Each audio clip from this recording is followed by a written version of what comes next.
Enseignement du programme Persiste.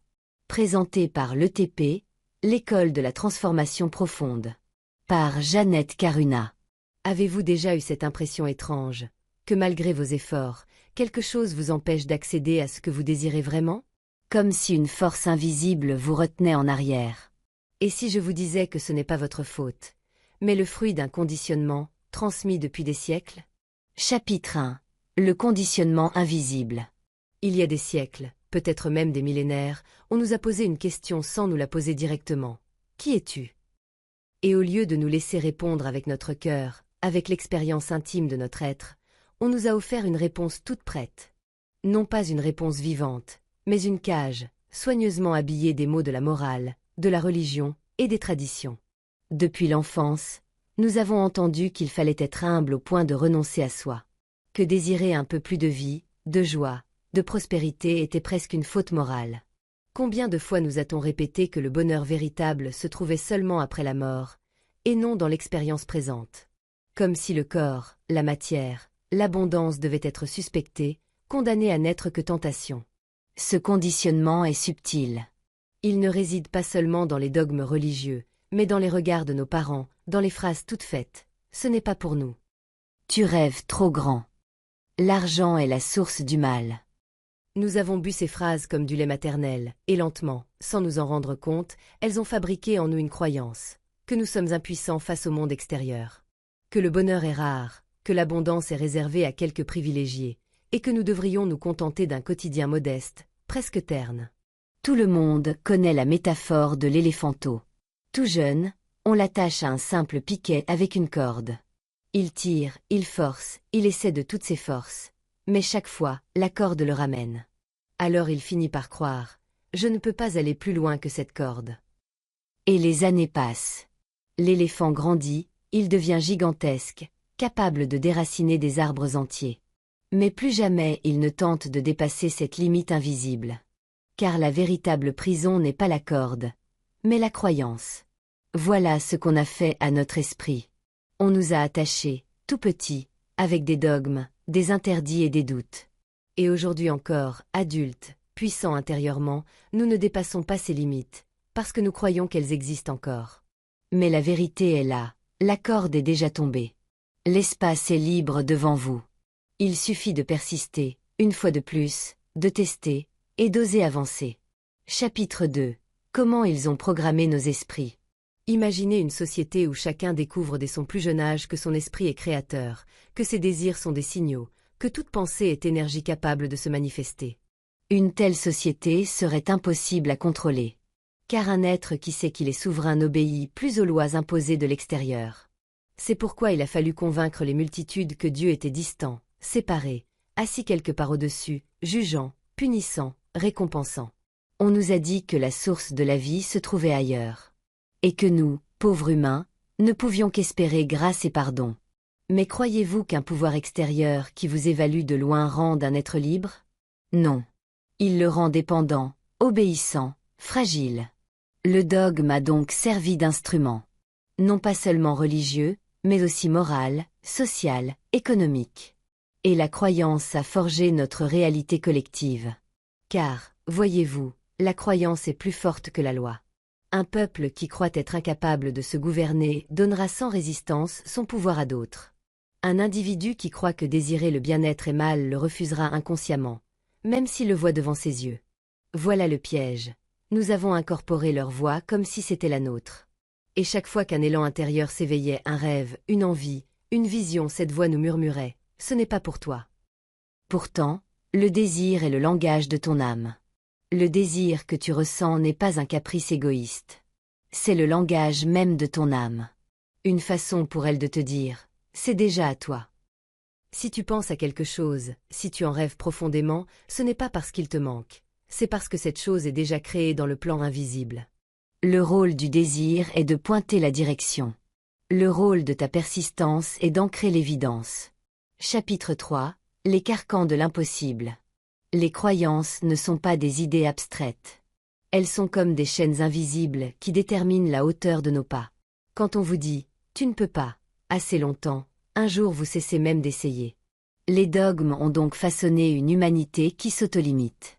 On nous a enseigné que la souffrance était noble, que le sacrifice était le seul chemin vers un hypothétique paradis. Ces croyances ont laissé en nous des cicatrices invisibles. Elles nous font penser que la richesse est réservée à d'autres, qu'un bonheur trop grand n'est pas pour nous, qu'il faut se contenter de peu. Ce sont de véritables carcans, des prisons mentales, et tant de personnes continuent à vivre enfermées sans même le savoir. On nous a appris à douter de nous-mêmes, mais jamais de l'autorité qui parlait au nom de Dieu.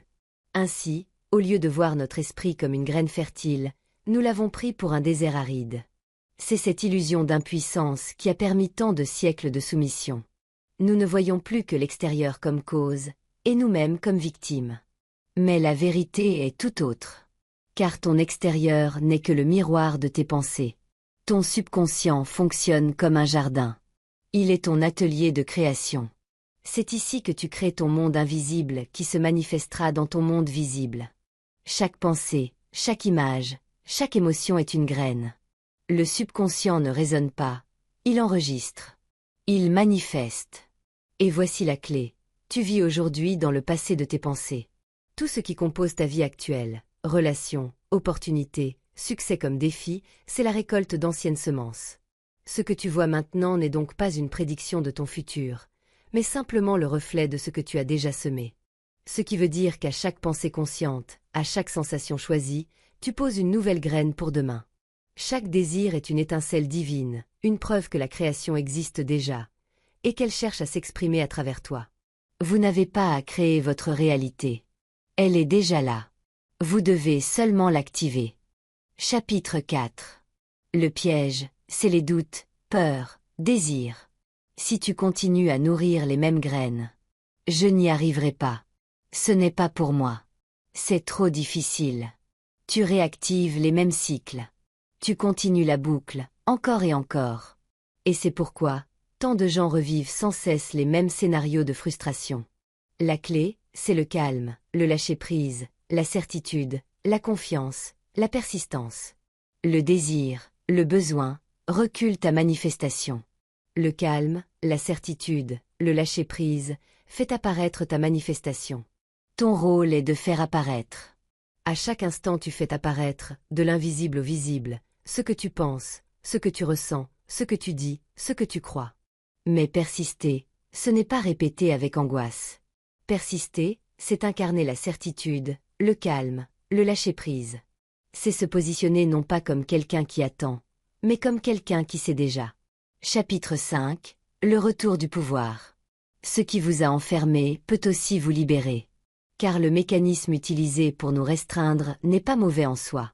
Ils ont utilisé la répétition, le récit, la croyance pour restreindre notre champ de possibles. Or c'est ces mêmes outils que vous pouvez utiliser, consciemment cette fois, pour élargir, pour ouvrir, pour réactiver votre pouvoir. La clé est simple, retournez le regard. Cessez de chercher à l'extérieur des causes qui n'existent pas. Comprendre que votre monde extérieur n'est pas une cause première, mais un effet. Un reflet fidèle de votre état intérieur. Quand vous changez la croyance en vous, le monde change autour de vous. Ce que vous appelez « destin » n'est rien d'autre que le miroir de vos pensées dominantes, de vos émotions répétées, de vos certitudes profondes. Les secrets de l'art de la manifestation consciente. Une intention claire. Formuler le désir comme déjà accompli. Se positionner dans l'énergie du désir réalisé. Lâcher prise et laisser le subconscient orchestrer. Chaque pensée, émotion, parole devient une graine en gestation et donc en potentialité de manifestation. Chapitre 6. Dieu en nous. Ils ont placé Dieu au ciel pour mieux nous éloigner de nous-mêmes. Mais le véritable divin, appelez-le, énergie, conscience, univers, n'a jamais quitté votre cœur. Vous n'avez pas à courir après lui. Vous n'avez pas à le supplier. Vous êtes sa manifestation vivante. Se reconnecter, c'est reconnaître, ce que je cherche est déjà là. Ce n'est pas un ajout, ce n'est pas une création. C'est une révélation. Une graine contient déjà l'arbre, la chenille contient le papillon, le gland contient le chêne, l'oiseau contient déjà son vol. De même, vous contenez déjà la réalisation. Le travail n'est pas d'inventer le pouvoir, mais de dissiper les voiles, de lever les croyances qui l'enfouissent. Chapitre 7. La loi de manifestation. Votre monde extérieur est un écran. Vous y voyez projeter les images, les couleurs, les ombres de votre monde intérieur. Croyez à la peur, et la peur se matérialisera. Croyez en l'abondance, et soudain les occasions surgiront. Non pas par magie enfantine, mais par résonance. Car tout dans l'univers vibre. Et chaque pensée, chaque conviction est vibration. Celui qui nourrit une croyance limitante attire à lui des expériences limitées. Celui qui nourrit une croyance expansive, un sentiment de possibilité, attire à lui les circonstances qui confirment cette ouverture. C'est pourquoi la loi de manifestation n'est pas un luxe spirituel. C'est la mécanique même de la réalité. La seule différence est, en êtes-vous conscient ou non? Chapitre 8. L'activation. Alors, comment activer ce pouvoir que vous avez toujours porté en vous? D'abord, en observant vos pensées, en démasquant la voix héritée de générations de conditionnement. Chaque fois que vous entendez en vous, tu n'as pas le droit. Tu n'y arriveras pas. Comprenez que ce n'est pas votre voix. C'est l'écho d'un vieux programme. Ensuite, remplacez-la. Répétez consciemment de nouvelles certitudes. Je suis digne de vivre l'abondance. Le bien-être est ma nature. Mon monde extérieur reflète ma puissance intérieure. Par la répétition, qui ancre des fausses croyances dans votre subconscient qui manifestent, comme l'ont fait les dogmes mais cette fois dans l'autre sens, vous redessinez vos circuits de pensée. Vous gravez à nouveau la vérité, celle de votre puissance. Et tôt ou tard, le monde extérieur s'ajuste. Chapitre 9. Le nouveau regard. Quand vous vous réveillez le matin, n'attendez pas que l'extérieur dicte votre humeur. Devenez le créateur de votre regard. Décidez. Aujourd'hui, je sème la générosité, la confiance, l'audace, le bonheur, la joie, l'abondance. Et observez, les reflets viendront, dans les rencontres, les opportunités, les synchronicités. Le Dieu que vous cherchiez au ciel n'est autre que la conscience qui crée chaque image, qui choisit chaque vibration. Vous êtes le temple. Vous êtes la source. C'est le moment de retirer le voile. En résumé, souvenez-vous. On vous a enseigné que vous étiez petit, pour que vous ne découvriez jamais que vous êtes immense. On vous a dit que désirer le bien-être était égoïste, pour que vous n'osiez pas goûter pleinement la vie. On vous a fait croire que Dieu était là-haut, pour que vous n'écoutiez pas la voix en vous. Mais aujourd'hui, le voile tombe. La réalisation n'a pas besoin d'être fabriquée, elle est déjà ici. La seule tâche est de la reconnaître, de l'activer, de la vivre. Votre extérieur n'est pas la cause. Votre extérieur est l'effet. Et vous, vous êtes la cause première. Voilà la vérité qu'ils ont tenté de cacher, mais qui ne pourra jamais être effacée. Le chemin, c'est persiste, dans le calme, la confiance, qui t'emmèneront à ta réalisation. Le besoin crée la distance.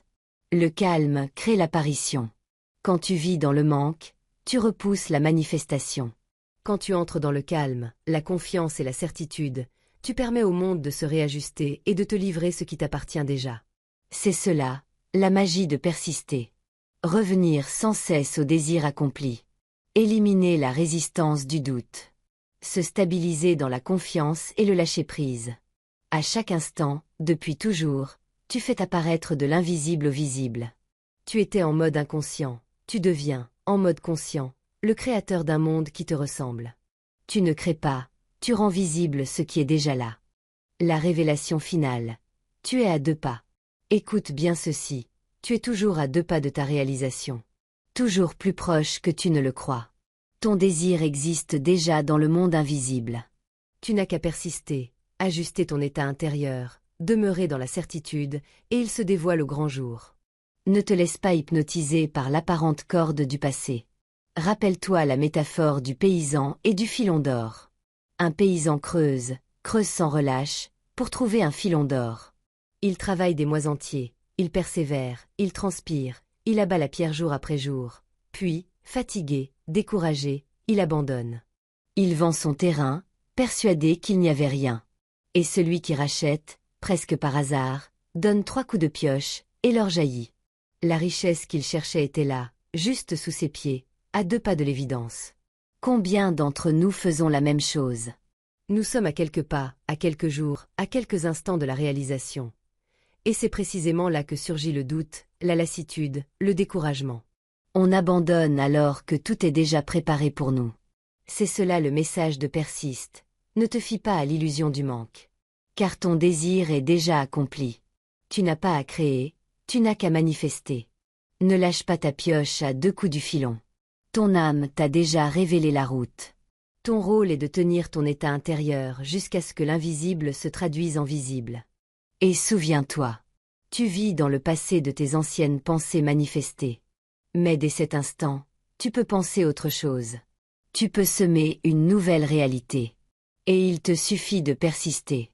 Mais tout ça, ce n'est pas facile à appliquer dans les contraintes, déceptions et frustrations du quotidien. Alors pour toujours revenir à la ligne de ton désir réalisé, je te conseille le meilleur programme que j'ai trouvé à ce jour, le programme Persiste.